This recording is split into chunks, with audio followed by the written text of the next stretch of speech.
According. Yes, ठीक है। Keys का कंसेप्ट क्यों इतना इंपॉर्टेंट है, मैंने आपको बताया क्योंकि नॉर्मलाइजेशन में काम आता है, ईआर डायग्राम्स में काम आता है, रिलेशनल अलजेब्रा में काम आता है, ठीक है। तो आप ये जो तीनों कंसेप्ट पढ़ने वाले हो, अगर आपने कीज का कंसेप्ट अच्छे से समझ लिया तो आई डोंट थिंक आप किसी भी इन तीनों में से कहीं पे भी अटकोगे, ठीक है। और अगर कीज के कंसेप्ट में कुछ डाउट होता है तो आप हाथों हाथ पूछ लेना जब अपन कीज का कंसेप्ट इस डेटाबेस एडमिनिस्ट्रेटर के बाद पढ़ेंगे। ये सिद्धार्थ कुछ पूछ रहे हैं। नॉर्मलाइजेशन क्या होता है? नॉर्मलाइजेशन बेसिकली सिद्धार्थ क्या होता है, नॉर्मलाइजेशन मतलब डेटा को ना नॉर्मलाइज करना। मैंने आपको स्टेजेस जब मैं आपको पढ़ा रही थी तब मैंने आपको बोला था कि रिडंडेंसी की प्रॉब्लम हमारे डेटाबेस मैनेजमेंट सिस्टम के पास भी है, ठीक है। लेकिन हमारे डेटाबेस मैनेजमेंट सिस्टम के पास रिडंडेंसी का सोल्यूशन प्रोवाइड करते हैं हम डीबीएमएस में। बाकी जो प्रीवियस था फाइल मैनेजमेंट सिस्टम और सीक्वेंशियल और वो मैनुअल वाला जो फाइल सिस्टम था स्टोरेज का, वहां पे इन प्रॉब्लम्स का सोल्यूशन नहीं था। लेकिन डीबीएमएस के पास रिडंडेंसी, डेटा अगर स्टोर करोगे तो वहां पे मल्टीपल डेटा, रेपिटेटिव डेटा तो स्टोर होगा, लेकिन आपके पास इसका सोल्यूशन भी है। तो वो सोल्यूशन रिडंडेंसी को रिमूव करने का होता है नॉर्मलाइजेशन। Okay ma'am. ठीक है, हम ये सोल्यूशन पढ़ेंगे, डिटेल में पढ़ेंगे इसके कैसे कैसे आप रिमूव कर सकते हो। यही इंपॉर्टेंट टॉपिक है बेसिकली डीबीएमएस का देखा जाए तो, ठीक है। ये हम डिस्कस करेंगे, डोंट वरी। अभी अपन धीरे धीरे स्टेप बाय स्टेप बढ़ते हैं, डायरेक्ट छलांग नहीं मारेंगे, फोर्थ स्टेप में नहीं जाते, डायरेक्ट हम first step, second step, third and then fourth पे जाएंगे ताकि आपको फोर्थ स्टेप को समझने में, डाइजेस्ट करने में प्रॉब्लम ना हो। ओके गाइस, तो हमारा जो आज का टॉपिक है वो है डेटाबेस एडमिनिस्ट्रेटर का, ठीक है। कौन होते हैं database administrator and what special work they do. Fine, database administrator आपका क्या है, कोई भी मैनुअल डेवलपर है, ठीक है। मैनुअल डेवलपर कह लीजिए या कोई भी मैनुअल एम्प्लॉय कह लीजिए, ठीक है। आपके पूरे के पूरे डेटाबेस को मैनेज जिसको करना है ना, जिस पूरे डेटाबेस को जिसको मैनेज करना है, दैट जो हेड है आपके पूरे के पूरे डेटाबेस का, जिसके पास सारी राइट्स हैं इंस्टॉल करने की, डेटाबेस में मैनिपुलेशन करने की, उसको माइग्रेट करने की from one place to another, ये सारी की सारी राइट्स एक इंसान के पास है, वो है database administrator, DBA of that particular data warehouse, ठीक है। ये जैसे कि समझ लीजिए ये कॉलेज है पूरा का पूरा, ठीक है। इस पूरे कॉलेज के हेड कौन है, अमर सर, ठीक है। तो वो कौन हो गए, इस पूरे के पूरे डेटाबेस के डेटाबेस एडमिनिस्ट्रेटर, ठीक है। उनके पास इस कॉलेज में जो भी ऑपरेशन परफॉर्म होने वाला है, सिक्योरिटी पर्सपेक्टिव, जो सारे अपन रिस्पॉन्सिबिलिटीज देखेंगे, ये सारी की सारे टास्क सिर्फ और सिर्फ कौन परफॉर्म कर सकते हैं, हेड परफॉर्म कर सकता है कॉलेज के, ठीक है। ऐसे ही डेटाबेस मैनेजमेंट सिस्टम आपने पूरा का पूरा एक क्रिएट कर लिया है, डेटाबेस आपने क्रिएट कर लिया है, उस डीबीएमएस को जो मैनेज करेगा, जो उसके सारे टास्क को देखेगा, जो उसकी रिस्पॉन्सिबल होगा, आप सिक्योरिटी के रिस्पॉन्सिबल होगा, जो प्लानिंग का रिस्पॉन्सिबल होगा, कॉन्फ़िगरेशन का रिस्पॉन्सिबल होगा, ये सारी की सारी चीजें जो हैंडल करने वाला है वो होता है आपका डीबीएमएस का DBA, that is database administrator. Understood. आप देखोगे कि बड़ी से बड़ी कंपनी के ना जिस जिस जो data storage, data oriented companies होती हैं, लाइक फॉर एग्जांपल आजकल तो सारी कंपनीज डेटा ओरिएंटेड हैं क्योंकि सबको बहुत डेटा को स्टोर करना एक बहुत ही यूजुअल टास्क हो चुका है, बहुत ही मैंडेटरी टास्क हो चुका है डेटा को स्टोर करना, ठीक है। पहले ऐसा होता था कि data was not that much importance, क्योंकि अब आर्टिफिशियल इंटेलिजेंस क्रिएट हो रही है, ठीक है। आप उस डेटा की हेल्प से फ्यूचर के प्रिडिक्शंस कर रहे हैं, आगे के प्रिडिक्शंस कर रहे हैं, रोबोटिक्स कर रहे हैं, पूरा एआई डोमेन क्रिएट कर रहे हैं, आर्टिफिशियल इंटेलिजेंस पूरा का पूरा क्रिएट कर रहे हैं। तो आपने देखा कि डेटा यहाँ पे ना बहुत ही क्रूशियल रोल प्ले करता है, ठीक है। आप पूरा का पूरा रेप्लिका किसकी हेल्प से कर सकते हो, डेटा की हेल्प से कर सकते हो, राइट। कोडिंग परफॉर्म कर लोगे, coding languages of different thing, ठीक है। लेकिन वो कोडिंग किस पे परफॉर्म करोगे, डेटा पे। अगर डेटा ही नहीं होगा तो आप कैसे परफॉर्म करोगे, किस पे कोडिंग परफॉर्म करोगे, ठीक है। मैनिपुलेट किसको करोगे। तो जब तक आपके पास डेटा नहीं होगा, आपको डेटा को स्टोर करने के लिए क्या चाहिए, डीडीबीएमएस चाहिए, डेटा वेयर हाउसेस चाहिए। उस डेटाबेस को पूरे पूरे डेटाबेस को मैनेज कौन करता है, डेटाबेस एडमिनिस्ट्रेटर। हर कंपनी में आप देखोगे जिस किसी को भी डेटा साइंस में इंटरेस्ट हो, हाँ विनय ने शायद किया था, अपन उनसे, यस विनय पूछ रहे हैं कुछ। यस मैंने मैम यही पूछ रहा था कि और कौन कौन सी फील्ड में काम आता है हाँ डीबीएम डीबीए। वही मैं बता रही हूँ। ठीक है, आप देखोगे कि सारी की सारी फील्ड में काम आ रहा है डीबीएमएस, मतलब बेसिक है सबका। ठीक है, आप प्रोग्रामिंग लैंग्वेजेस, ठीक है, दोज आर टूल्स। ठीक है, वो टूल्स हैं, यूज किस पे करना है, डेटा पे यूज करना है। Yes, those are tools. जैसे टूल्स हो गए आपके लड़ने के तरीके हैं, टूल्स है तलवार, ये सारी टूल्स हैं आपकी प्रोग्रामिंग लैंग्वेज और ऑल टूल्स। ठीक है, लेकिन आपको लड़ना किससे है, ठीक है, दोज आर डेटा। डेटा को मैनेज करना आपका डीबीएमएस में आता है। आप देखोगे बड़ी सी बड़ी कंपनी सबके पास अपना अपना डीबीएमएस होता है, सबके पास अपना डेटा वेयर हाउस होता है। Data warehouses is a collection of multiple databases. Collection of databases can be termed as data warehouses. ठीक है, तो जब ज्यादा बड़ी कंपनीज होती हैं, जब ज्यादा बड़ा डेटा होता है, तो वो डेटा वेयर हाउसेज से डील करते हैं। ठीक है, तो डेटा वेयर हाउसेज डेटाबेस में एक इंपॉर्टेंट हेड हुए आपका, जो कौन है, डेटाबेस एडमिनिस्ट्रेटर। डेटाबेस एडमिनिस्ट्रेटर का क्या काम है, डेटाबेस एडमिनिस्ट्रेटर का बेसिकली आप देखोगे वो सारे के सारे टास्क को ना मैनेज करता है। तो जिसको भी डेटा साइंस में इंटरेस्ट है, डेटाबेस में इंटरेस्ट है, जिसकी coding is not that much great, ठीक है, ऐसा नहीं होता कि सबकी ग्रेट होती है coding part, many are there जिसकी कोडिंग नहीं होती इतनी अच्छी। ठीक है, तो जिसको इसी फील्ड में रहना है, that those can apply for dBA profile. ठीक है, हर कंपनीज में डीबीए प्रोफाइल होती ही है। ठीक है, डीबीए प्रोफाइल, क्योंकि सबके पास डेटाबेस है तो डीबीए प्रोफाइल होगी। और ऐसा नहीं है, यस अगेन, ऐसा नहीं है कि एक डेटाबेस है, एक डेटा वेयरहाउस है तो उसका एक ही डेटा डीबीए होगा। देयर आर मल्टीपल डीबीएस, ठीक है, लेकिन एक हेड डीबीए एक होता है। जस्ट लाइक डेवलपर्स होते हैं ना, वैसे ही डेटाबेस मैनेजमेंट सिस्टम में डीबीएस होते हैं। ओके, अब अपन देख लेते हैं कि डीबीए के पास क्या क्या राइट्स होती हैं और क्या क्या टास्क डेटाबेस एडमिनिस्ट्रेटर को परफॉर्म करना होता है अपने डेटाबेस को मैनेज करने के लिए। ठीक है, अपन डिटेल में देखेंगे, एक ब्रीफ में देख लेते हैं। DBA database administrator use specialised software to store and organise data. ठीक है, वो अलग अलग सॉफ्टवेयर यूज कर सकते हैं, अलग अलग टूल्स यूज कर सकते हैं। उनका अल्टीमेट टारगेट क्या है, उनको डेटा को ऑर्गेनाइज करके रखना है अपने डीबीएमएस के अंदर, डेटाबेसेस के अंदर। ठीक है, तो ये सारा काम कौन करता है, ये सारा काम ऑटोमेटेड, अब आजकल ऑटोमेटेड हो गया है, अलग अलग सॉफ्टवेयर टूल्स आ चुके हैं, लेकिन बेसिकली ये सारा का सारा काम मैनेज कौन करता है, there is one person responsible for that, that is DBA. Okay, the role में इंक्लूड, क्या क्या रोल्स होते हैं ब्रॉडली, कैपेसिटी प्लानिंग। ठीक है, क्या क्या हो सकता है इसका मेन रोल, की कैपेसिटी प्लानिंग, कि आपका डीबीएमएस आपको क्रिएट करना है, कितने बड़े साइज का क्रिएट करना है। ठीक है, ऐसे ही तो हवा में आप क्रिएट नहीं कर दोगे ना, you should have that planning, कि कितने साइज का क्रिएट करना है, क्या क्या एट्रीब्यूट्स आप इंसर्ट करोगे, क्या मतलब मान लीजिए 1 टेराबाइट का डीबीएमएस क्रिएट करना है, 2 टेराबाइट्स का क्रिएट करना है, कितने भी टेरा, क्योंकि डीबीएमएस है तो छोटा मोटा तो होगा नहीं, बड़ा ही होगा।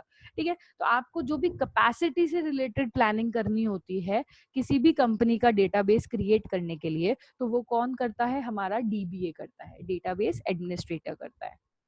ओके, देन कम इंस्टॉलेशन, कि कौन सा सॉफ्टवेयर आप यूज कर रहे हैं अपने डीबीएमएस के अंदर, फिर आप कौन से टूल्स को यूज कर रहे हैं, आप एसक्यूएल प्रोग्रामिंग यूज कर रहे हैं, आप पोस्टग्रेस यूज कर रहे हैं, एमएस एक्सेस यूज कर रहे हैं, कौन सी प्रोग्रामिंग को यूज कर रहे हैं, कौन से टूल को यूज कर रहे हैं डीबीएमएस के अंदर, वो भी कौन डिसाइड करेगा, कौन पूरा इंस्टॉलेशन प्रोसेस कौन देखेगा, आपका डीबीए देखता है। ठीक है, फिर बात कर लो आप कॉन्फ़िगरेशन की, कि आपको इस पर्टिकुलर प्रोसेस सॉफ्टवेयर टूल को इस लैपटॉप में रन कराना है, तो आपको देखना होगा कि ये लैपटॉप में i5 प्रोसेसर होना चाहिए, i7 प्रोसेसर होना चाहिए, इतने जीबी रैम होनी चाहिए, इतनी जीबी रोम रोम होनी चाहिए, एंड सो ऑन। ठीक है, तो सारा जो कॉन्फ़िगरेशन का डिसाइडिंग फैक्टर है, जो कॉन्फ़िगरेशन देखेगा आपका, जो डिसाइड करेगा कि ये कॉन्फ़िगरेशन शुड बी मैंडेटरी, ठीक है, वो कौन करता है, हमारा डीबीए करता है डेटाबेसेस के लिए। और दूसरी बात, डेटाबेस डिजाइन, डिजाइनिंग का पार्ट भी कौन करेगा, डीबीए ही करेगा, कि आपको डेटाबेस को किस पैटर्न में डिजाइन करना है। ठीक है, फिर माइग्रेशन, कि यस, जैसे मान लीजिए बैंकिंग सिस्टम्स हैं, ठीक है, एक हेड ब्रांच है, उसके मल्टीपल एक हेड ब्रांच है और उसकी वेरियस ब्रांचेस हैं। ठीक है, तो यानी कि आपका डेटाबेस का जो डेटा है एक हेड ब्रांच में जो स्टोर है, वो कहाँ कहाँ पे माइग्रेट हो सकता है, कहाँ कहाँ पे शेयर्ड हो सकता है, ये सारी की सारी राइट्स किसके पास हैं, डीबीए के पास हैं। वो ही डिसाइड करता है कि कौन सी इंफॉर्मेशन आप किसको शेयर करने वाले हो, कैसे आप अपने डेटाबेस को माइग्रेट करने वाले हो। ठीक है, फिर और होते हैं परफॉर्मेंस ठीक है। परफॉर्मेंस आपके पूरे के पूरे डीबीएमएस की डेटा डीबीए ही देखेगा, डेटाबेस एडमिनिस्ट्रेटर ही देखेगा। मॉनिटरिंग करेगा, पूरे के पूरे को मॉनिटर करेगा कि हाँ यहाँ पे सही तरीके से काम हो रहा है या नहीं हो रहा है, ये भी डीबीए ही करता है। सिक्योरिटी पर्सपेक्टिव से आप देखेंगे तो सिक्योरिटी भी डीबीए मैनेज करता है। मैंने कहा था आपको दो प्रॉब्लम्स होती हैं फाइल सिस्टम स्टेज 1 में, जैसे अपन ने डिस्कस किया था, वहां पे सिक्योरिटी का कोई लॉजिक नहीं था। ठीक है, हमने बोला था डीबीएमएस में हम आते हैं तो हमारे पास सिक्योरिटी का भी सोल्यूशन है और रिडंडेंसी का भी सोल्यूशन है। रिडंडेंसी का सोल्यूशन तो हमारे पास है ही, नॉर्मलाइजेशन अपन पढ़ेंगे डिटेल में। ठीक है, सिक्योरिटी का सोल्यूशन है हमारे पास डीबीए। ठीक है, यहाँ पे एक आदमी बैठा है डीबीए, वो कुछ सेट ऑफ ऑपरेशंस परफॉर्म करेगा। जैसे मान लो कि ये मेरे पास वार्डरोब है और वार्डरोब में मैंने अपना डेटा स्टोर कर रखा है। ठीक है, ये है फाइल सिस्टम जहाँ पे कोई सिक्योरिटी का मैंने कोई अरेंजमेंट नहीं किया। अब यहाँ पे क्या हो कि मैं इस वार्डरोब के पास में एक इंसान को बैठा दूं, वॉचमैन को बैठा दूं। ठीक है, अब मैंने बोला कि यस आए, मेरे पास ये वार्डरोब है, यहाँ पे मैंने अंदर डेटाबेस स्टोर कर रखा है और मैंने बाहर किसको बिठा दिया, वॉचमैन को बिठा दिया अपने डेटाबेस को सिक्योर्ड रखने के लिए, सिक्योरिटी पर्सपेक्टिव से कि मेरा डेटा कहीं लॉस ना हो जाए, क्योंकि कॉन्फिडेंशियल डेटा भी होते हैं, राइट। बैंकिंग में आप देखो कि इतना ज्यादा कॉन्फिडेंशियल डेटा है कि अगर वो किसी के साथ शेयर हो जाए ना तो पूरी दुनिया ही उलट जाए। यस, आपका बैंक अकाउंट, अपने अपने बैंक अकाउंट में कितना अमाउंट, जैसे हमारे अभी अकाउंट में तो इतना नहीं होगा। ठीक है, अब वेरियस देखोगे कि जो बिजनेसमैन होते हैं उनके बैंक अकाउंट में इतने सारा डिपॉजिटेड अमाउंट होता है। ठीक है, तो अगर वो इतना ज्यादा सारा डेटा जिसको यूजर आईडी पासवर्ड किसी को पता चल जाए तो वो सारा बैंक की इंफॉर्मेशन को एक्सट्रैक्ट कर सकता है, अपना ट्रांसफर कर सकता है अमाउंट, मतलब हम कहीं स्टोर ही नहीं कर सकते हैं डिजिटली। ठीक है, अगर हमारे पास सिक्योरिटी ना हो तो इसी तरीके से हमने डीबीएमएस में क्या करा, वॉचमैन बैठा दिया। वो वॉचमैन क्या है, डेटाबेस एडमिनिस्ट्रेटर। वो आपके सारे सिक्योरिटी पर्सपेक्टिव को देखेगा, सिक्योरिटी के लिए क्या क्या ऑपरेशंस परफॉर्म करने हैं, लाइक ट्रांजैक्शन मैनेजमेंट करने होते हैं और कॉन्करेंसी करनी होती है, वो अपन आगे डिस्कस करेंगे क्या क्या काम करता है DBA, as an DBA security को एनहांस करने के लिए। लेकिन अभी के लिए हम ये सीख रहे हैं कि डीबीए सिक्योरिटी को भी मैनेज करता है। Okay, then comes troubleshooting as well as backup. ठीक है, ट्रबल शूटिंग कोई भी नेटवर्क से रिलेटेड कोई प्रॉब्लम होती है। ठीक है, विनय आपने हैंड रेज किया हुआ है, अगर कोई पुराना वाला ही क्वेश्चन है तो हैंड डाउन कर लीजिए। यस, ठीक है। ट्रबल शूटिंग मतलब क्या हुआ, कोई भी नेटवर्क से रिलेटेड अगर आपको प्रॉब्लम है, लाइक फॉर एग्जांपल देखिए यहाँ पे बैंकिंग सिस्टम में आपने देखा होगा कि सारे के सारे कौन से नेटवर्क से कनेक्टेड है।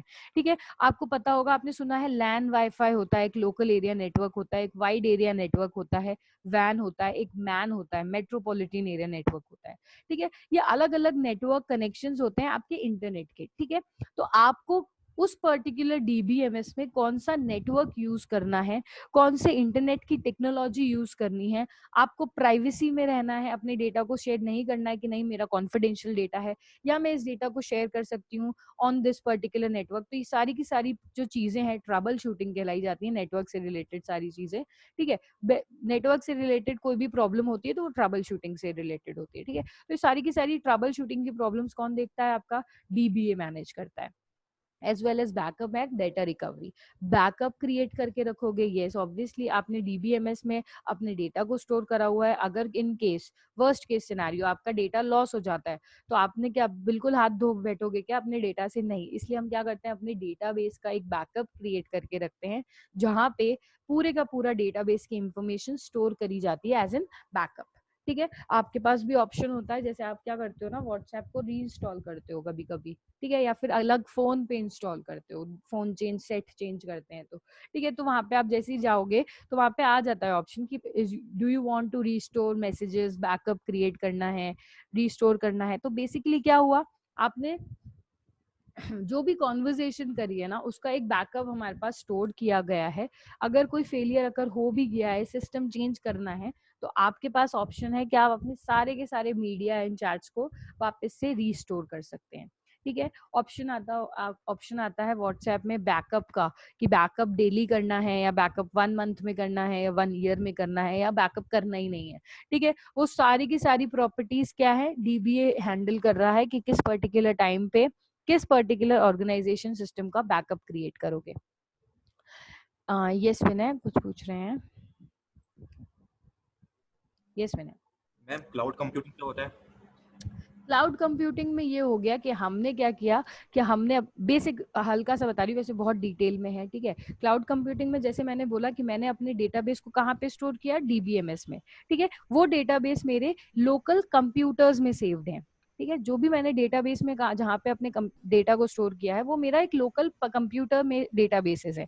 हम क्लाउड में सेव करने लग जाएं अगर इस डेटाबेस को, यानी कि क्लाउड में सेव करने लग जाएं। क्लाउड एक बेसिकली मेटाफर है, क्लाउड पे सेव नहीं कर रहे हैं भी जाके, ठीक है। क्लाउड एक मेटाफर है कि हमने इंटरनेट पे अपने डेटाबेस को अपलोड कर दिया। अब इंटरनेट की पॉसिबिलिटी में अपलोड कर दिया है तो वो जो भी उस पर्टिकुलर को एक्सेस करना चाहता है वो आराम से एक्सेस कर सकता है with the help of that internet connectivity, ठीक है। आपको किसी पर्टिकुलर सिस्टम पे डिपेंडेंट नहीं होना पड़ेगा उस डेटाबेस के डेटा को एक्सेस करने के लिए। आप डायरेक्टली उस इंटरनेट पे कनेक्ट कर सकते हैं, उस इंटरनेट का लिंक दे सकते हैं, इंटरनेट कनेक्टिविटी का लिंक दे सकते हैं और अपने डेटा को एक्सेस कर सकते हैं।